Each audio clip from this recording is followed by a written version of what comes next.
সারা বাংলাদেশ না, সারা পৃথিবীর মানুষই বাংলাদেশের দিকে তাকিয়ে আছে কি হচ্ছে বাংলাদেশে একটা সত্যিকার অর্থেই একটা ভয়ঙ্কর অবস্থার মধ্যে দিয়ে যাচ্ছে। কখনো মনে হচ্ছে মানে অনেকটা টালমাটাল অবস্থা, কখনো মনে হচ্ছে খুব স্বাভাবিক অবস্থায় আমরা ফিরে আসছি, আবার কখনো মনে হচ্ছে যে ফ্যাসিস্টদের সেই অবস্থা চারিদিকে মানে উকি ঝুঁকি মারছে, এরকম একটা অবস্থার মধ্যে দিয়ে যাচ্ছে। এমন একটি অবস্থার মধ্যে এদেশের সর্ববৃহৎ দল এবং এদেশের সবচেয়ে জনপ্রিয় দল এবং এই মুহূর্তে বাংলাদেশের মানুষ যে দলটার প্রতি বিশেষভাবে আস্থা রাখছে, এবং আমি মনে করি সকলেই দেখবেন তাদের বক্তব্য যখন আপনারা শুনতে চাইবেন, বলতে চাইবেন, তখন তারা সকলেই কিন্তু বিএনপি সর্ববৃহৎ দল, বিএনপি জনপ্রিয় দল, বিএনপি আগামীতে একটা অবাধ সুষ্ঠু নিরপেক্ষ নির্বাচন হলে বিএনপি জনগণের ম্যান্ডেট নিয়ে ক্ষমতায় আসবে, এই ধরনের কথাগুলো কিন্তু যেমন আমরা বিশ্বাস করি, তেমন এই গণতন্ত্রকামী যত দলগুলো আছে তারা প্রত্যেকেই বিশ্বাস করে এবং তারা চিন্তা করে। সেই জায়গায় থেকে দাঁড়িয়ে, সেই জায়গায় অবস্থান করে যেই দলটি সরকারে যেমন ছিল, বিরোধী দলেও আপনারা জানেন দীর্ঘ 17 বছর, তার আগে 9 বছর এই দলটি থেকেছে, এবং ফ্যাসিস্টদের বিরুদ্ধে দীর্ঘ 17 বছর এই দলটি যে ত্যাগ স্বীকার করেছে, এবং সেই ত্যাগের মধ্যে দিয়ে সর্বশেষ জুলাই আগস্টের এই গণহত্যার মধ্যে দিয়ে যেই ফ্যাসিস্টদেরকে আমরা উৎখাত করলাম, যে হাসিনা পালিয়ে যে চলে গেল, তো সেরকম একটি অবস্থায় কখনো কখনো যে প্রশ্নগুলা জাতির সামনে এসে উপস্থিত হয়, সেটা আপনারা জানেন যে বিএনপি হুট করে, যেমন ছোট ছোট দলগুলো আছে কিংবা তরুণ যারা এখন নতুন যে রাজনীতি করছে, যে দল নাগরিক কমিটি যেটা,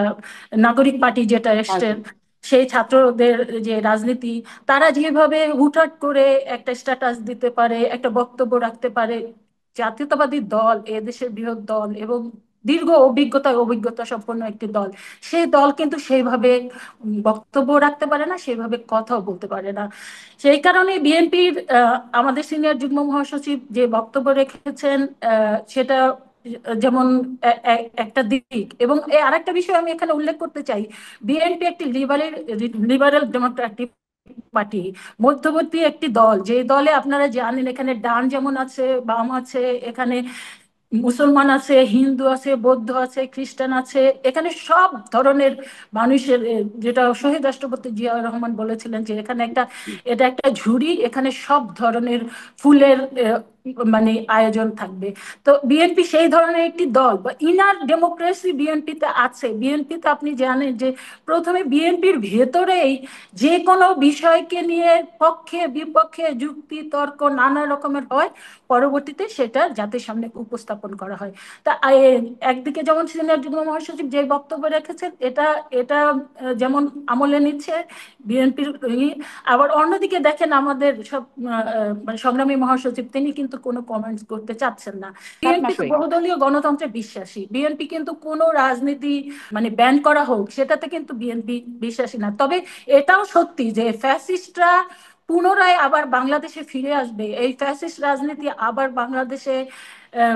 ভূমিকা রাখবে কিংবা বাংলাদেশের মানুষের কাছে যাবে, এইটাও আবার কিন্তু কোনো মন্তব্য দিতে পারবো না। আপনি জানেন যে সংগ্রামী আচ্ছা। মহাসচিব যেটা বলেছেন,